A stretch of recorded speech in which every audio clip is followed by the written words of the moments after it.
7000 in my LD Moss amp, you know, doing the upgrades. It was my idea. You probably saw the posting of getting the, and I saw your thank you for getting the profiles to follow the mode. Because us AMers, that was a big, really nice that they did that Protocol 1. So Ramdor is doing a heck of a job. Over to you, Billy. I got to run down the hall for a minute, so I'll be back. W2SDR. All right, cool. Hey, Rob, long time no speak.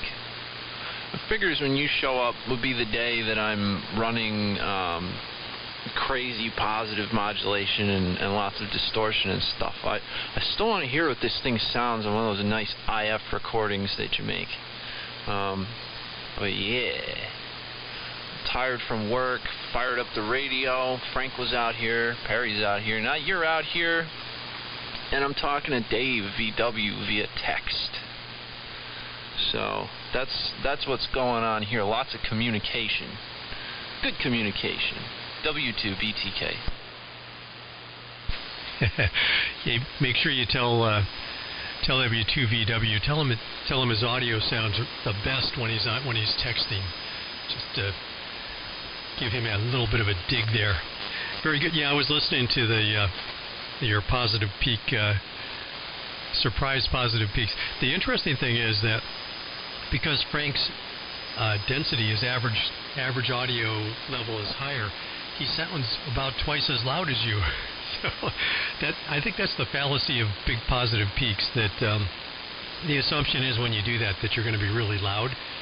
But the reality is that the higher your average density is, I think, this is what we were discussing down on 160 a couple of nights ago, that the higher average density, the higher average audio, it just it makes you sound way louder, which I guess is the way the broadcasters get away with it. With their their 120% positive peak, but they just sound like they're yelling at you. W2BTK in the group W1AEX. Yeah, the density is where it's at. I don't have a lot of density. I'm hitting the multiband really lightly and then hitting the final limiter real hard. And then it goes into the 3 diode circuits that's doing a lot of clipping right now. But yeah, I'm just running it like this for ha-has. Want to watch the watt meter swing. I'll probably change it back to the way I normally have it soon, but whatever. Dave says hi, and he needed you on 160 for an SSB test, but you disappeared. Oh man, a chance to talk to Dave, and I blew it. All I've got to do is name the frequency and the time, and I'll be there. Well, he's going to be on around 7, he said, with Chris down there, planning on firing up, so you'll be able to catch him then. See, is he going to be in the ghetto down there, 1885? I would assume. All right. I may take a look there around 7. I usually go down to 1855 and chit-chat on sideband with those guys. They're real nice guys, and they know what they're doing, and they're rolling their sleeves up and using all the latest alpha firmware and stuff, and it's fun to hear what they do and what they find.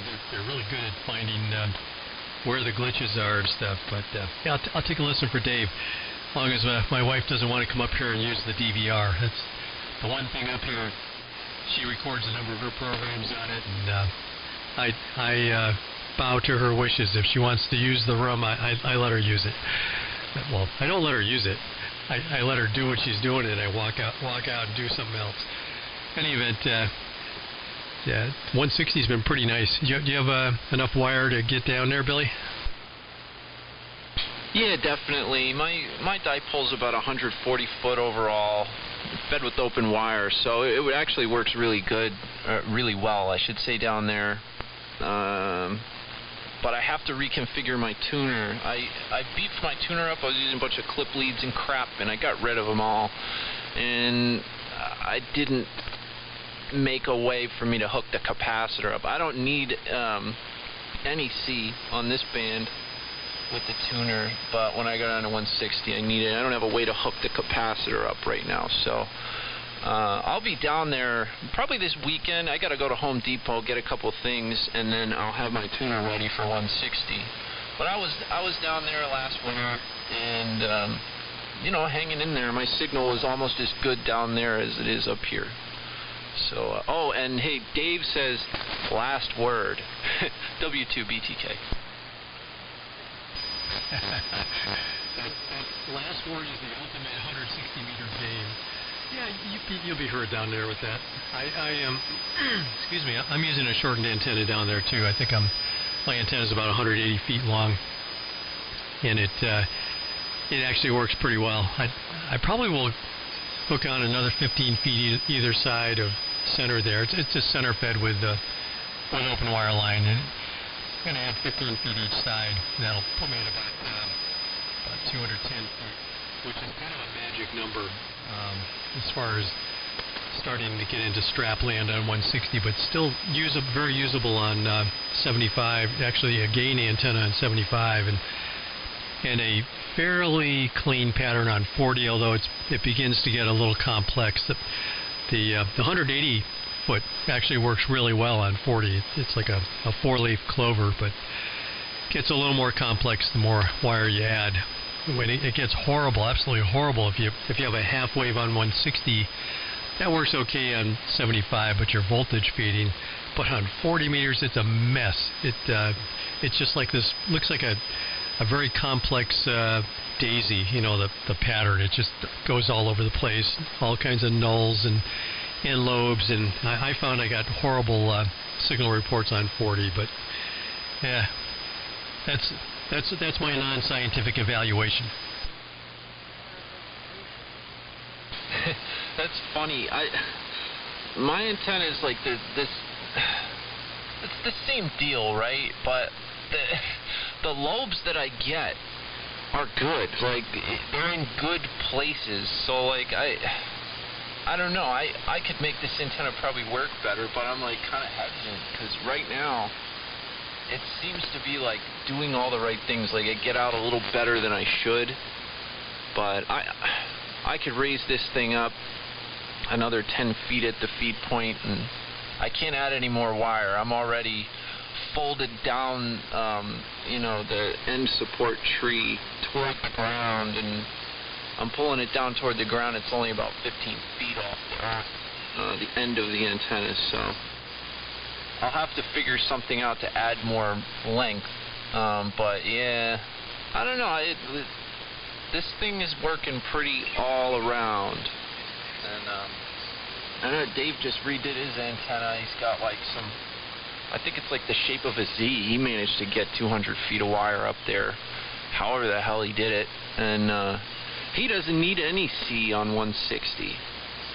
That's so cool. And he has a little tiny lot. He doesn't need to use capacitor to get on 160. I'm back. W2SDR. Okay, Frank. You came on and flooded the zone here on my S meter. Yeah, Billy and I are just comparing notes on 160 meter antennas. Well, you know, yeah, if you got something that works, Billy, you got the right antenna. That's the whole secret to that. I found a number of times when I've made improvements to my antenna, I end up undoing them because maybe it improved it, you know, in my own mind, but it didn't improve it in real life. I had a whole bunch of trees, 7 trees removed, actually 9 trees removed by the time it was done, and I ended up having to. I lost my center support, so I ended up having to rely on a pine tree.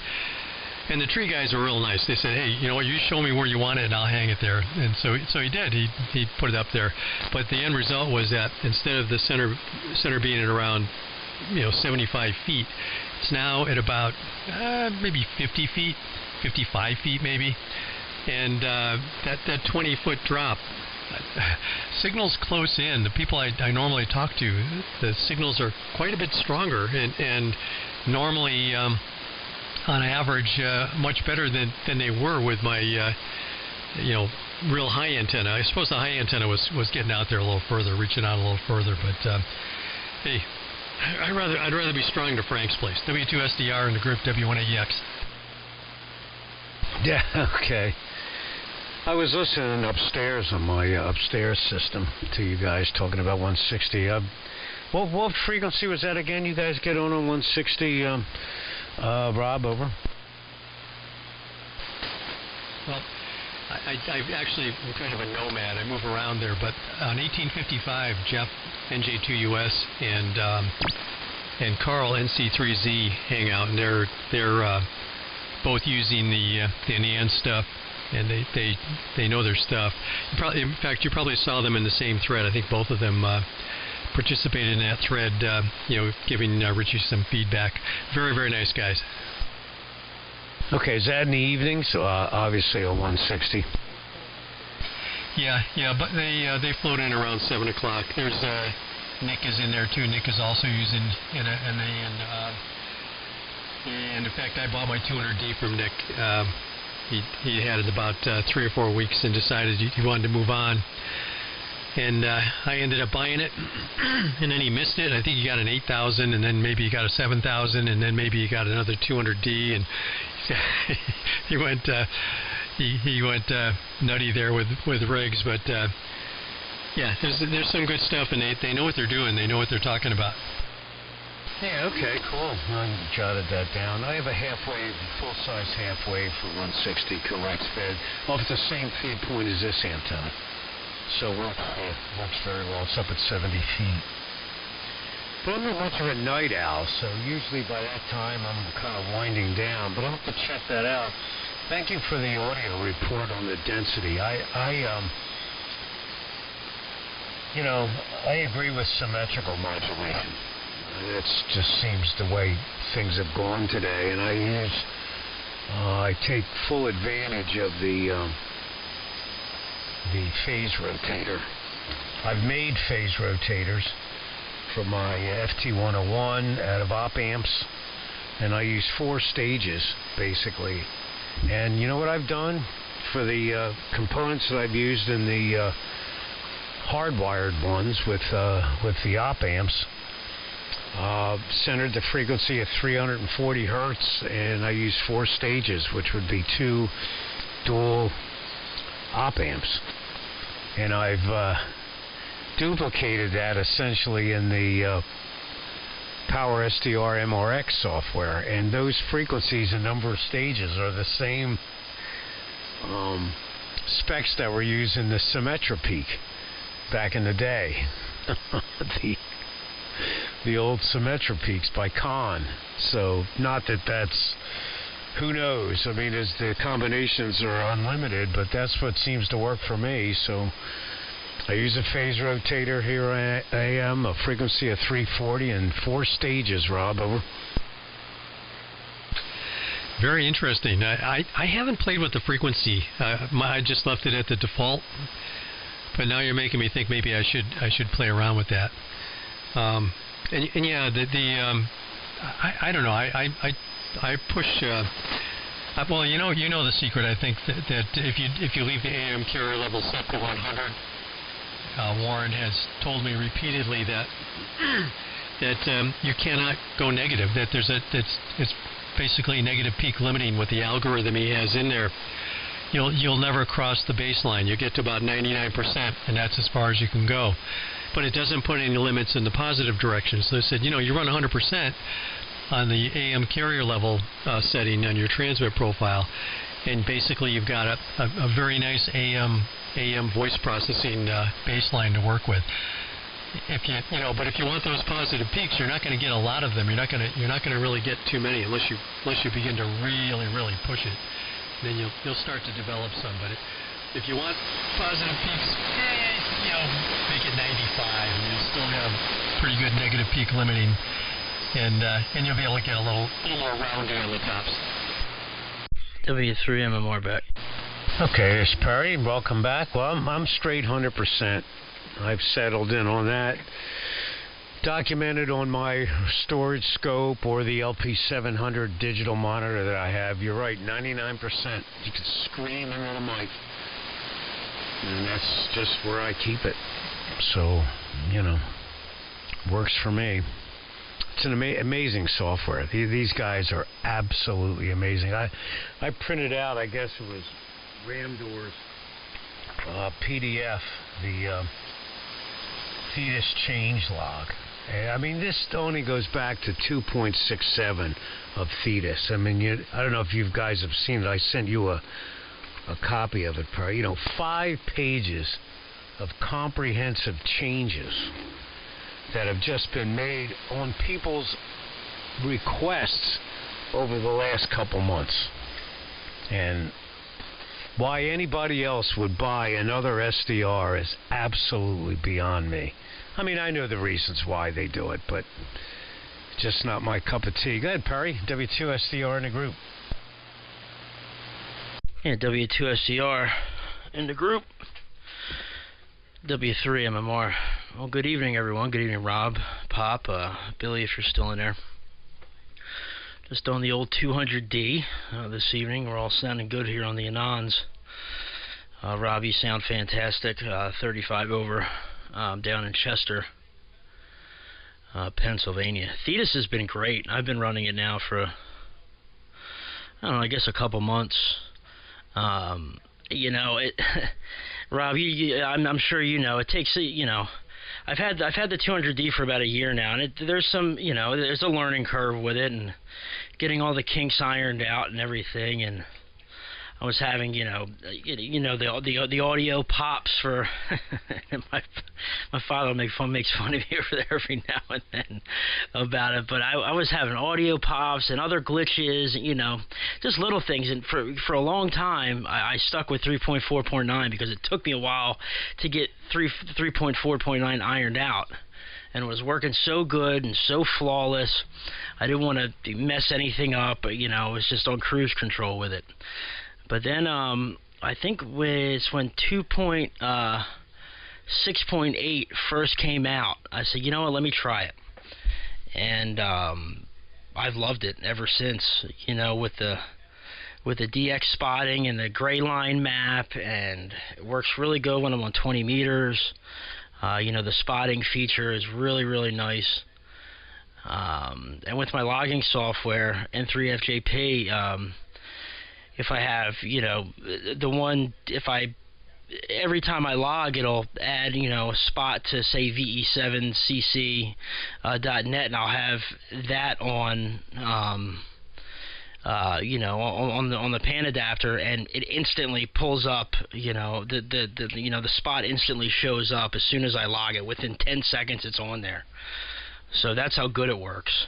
And you know, Pure Signal's have been great. I've had no problems with Pure Signal. And like my father was saying, it's so cool how you can post something on the reflector on the message board, and then within a day or two, Richie's, you know, made an update. Here's another update with what you guys wanted.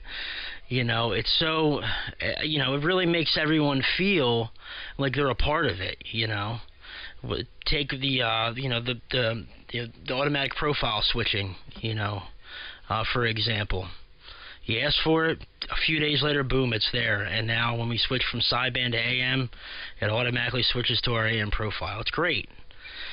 This 200D has been great. This is one rig I'll never get rid of. If the only reason I'll get rid of is to get a 7000, probably. So it's sticking in the shack, and I love it. Over to you, Rob. W1AEX in the group, W3MMR. Yeah, I concur with all of your observations there, Perry. But hey, you know what? When your old man gets tired of his 7000, he'll probably toss it out in the backyard. You can just run over and scoop it up. I love my 200D, but I heard you lamenting a little bit that we're kind of stuck at 1.8 right now with the firmware, which actually it works really well with mine. I can't really complain, except I have to let it warm up. Pure Signal does not work for the first 3 minutes, and then it warms up. But you know, with all my tube gear, I had to do the same thing. I had to let it warm up. So I guess I'm kind of used to that scenario. Hey, once it warms up though, 3, 4, 5 minutes later, it's good forever. You can leave it on all the time, and it just seems to be very stable. Hey, let's not leave Billy out. We're probably putting him to sleep. He's probably bored to death. Go ahead, Billy. On the internet, looking at tubes with handles.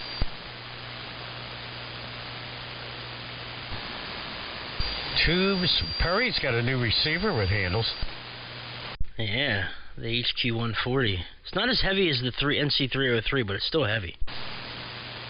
Heavy iron. And yeah, Rob, I'm just using CFC for my processing, an SM7B. I'm using a little Behringer Xenix 502 mixing board for a preamp, and then right into the line in on the into the back of the 200D, and just using CFC audio tools, and it's been great. Like my father taught me this: less is more when it comes to processing. I'm not using the leveler, just using the ALC. I haven't been using the leveler because I had in the summertime with the air conditioning running in the shack and fans, it just would bring up too much background noise for my taste. So I left the leveler alone, but I still seem to hold my peaks real well, and running 100% on the carrier level, and on the LP500 says I'm doing about 110% on the positive side, and never goes past 99 on the negative, like you said. Yeah, well, you sound good. You sound very, very clean. It sounds like you've got it set up very nicely. The leveler, I kind of like it. I leave it at 5, but I'm using a DBX286S voice processing strip there, and I used to use about 6 dB of compression with that, but I don't do that anymore. You know what that does? The 286S provides 48 volts of phantom power for the Marshall mic, and that's pretty much all it does. I run it through flat. I don't use any compression there, and I just set my level going into the UMC 202 HD. With the output on the DBX286S, and that's pretty much it. No processing there. It's all CFC stuff. But I do like the algorithm that the leveler has. It does have soft limiting there, so you can kind of build things up, kind of distribute it across the chain. But what you're doing, it works just fine too. You've got the all-purpose safety algorithm with the ALC that soft limits at that point, and you absolutely can't clip. So. You know what? You can pretty much do whatever you want. It's going to sound just fine. W2SDR in the group, W1AEX. Yeah, okay. Well, I guess my setup is the same. I've had this RE27 now for, 25 years. And I use that into a Behringer UMC 202 HD USB mic preamp. And then the digital right into the computer. No outboard audio. But I like the USB preamp. It's quieter than the codec that's in the radio. Not that anybody could hear that.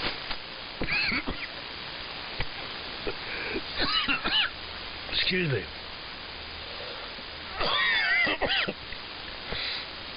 So I down the road. Pick it up, Perry. Go ahead. Hey, you sound like me, Frank, with the goldenrod and what is it, ragweed that's out there. Oh my God, it's been horrible.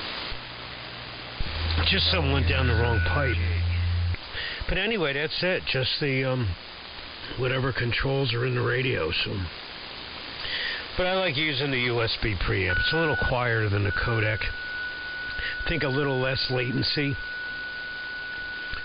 than the codec, because I use Vox all the time on sideband, with break-in groups and stuff, and I don't want to be, a step behind, and so low latency is definitely the issue with me. W2SDR. WZ8J. Yeah. WZ8J acknowledged. Good evening. Well, you sound good, Pop, despite you swallowing a fly over there. And Kevin, good evening. Big signal from Ohio. I'll send it right over to you. WZ8J from W3MMR.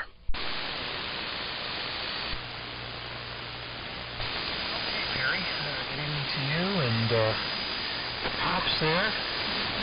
And the other guy. I can't think of your name, AEX. But that's the dog walking around in the background. I just heard you in here. You're strapping into Ohio tonight. You sound really good. So I thought I'd pop in, say hello. Just kind of fired up the work today here. And I might be drifting all over you at the 122 VFO. Likes to get warm before it settles down. So hopefully I'm somewhere near 0 beat. Kind of cool out there. I took the dog for a walk and I had to have a jacket, you know. It's that time of year where you got to have a jacket. Now, this is WZ8J, the western reaches of the ANAN universe.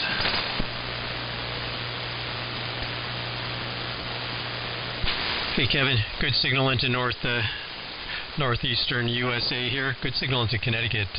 And my name is Rob, R-O-B. So you got me pegged there with my call though. Good signal. Go ahead, Perry, take it away. By the way, Perry, I flipped over to your QRZ page there. I didn't really see, but Jeffrey, W3UAN, as your featured as your photo there. What a hoot he was back in the day. Oh, I thought that was a great picture. I wasn't blessed to be on the air when he was on, but I just scanning the interwebs and hearing a lot of stories about him and hearing some audio clips from years past, and then I come across that picture, and I thought it was great. Especially with the DX100 in the background and me having a DX100 and everything. I thought it was great, so I put it up there. There's plenty of other pictures of myself on there, so I figured I'd throw that up as the profile pic. That's funny. But yeah, Kevin, good signal this way. You're not drifting around. You're pretty much dead on frequency, according to the old pan adapter on the ANAN 200D this evening. But anyway, I'm going to pull back for a couple minutes. I'm going to pop something in the microwave for dinner. Just getting home from work here. Just got out of the shower a little while ago. And get some food in the stomach. But we'll be back in a couple minutes. We'll be listening out and I'll jump back in. So go ahead, pick it up, Pop, if you want. If not, I'm tossing it up in the air. W2SDR in the group. W3MMR. Right there, Perry. W3MMR. Is this thing working? Is this thing working, Perry? And I got it on. I got the spider gears on. This way into New Jersey. Rob, as always, nice. Everybody's very, very strong. Sounds great. Perry, we'll see you guys later. 7-3 all the way around. W2SDR 7-3.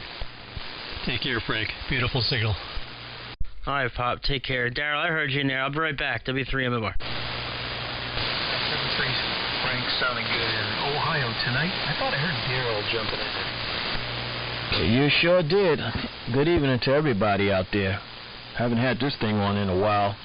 I hope it's warming up. It's warming up now. So good evening, everybody, and let this old P368 warm up. This is KD2AFL. I'm standing by. Yeah, hi, Daryl. Good to hear you. Big signal here, like 40 over, and with the T368. That's that's a great portable rig. Just stick it in your pocket and walk around and talk on it. Very portable, nicely adaptable. To campfire transmissions. In any event, it's actually I was going to jump out here around 6:30, so I'll let you two guys carry on there. Kevin, nice to hear you. The Globe King is doing a beautiful job up here. So take it away, Kevin, and Daryl, good to hear you too. WZ8J and the group W1AEX going to float away.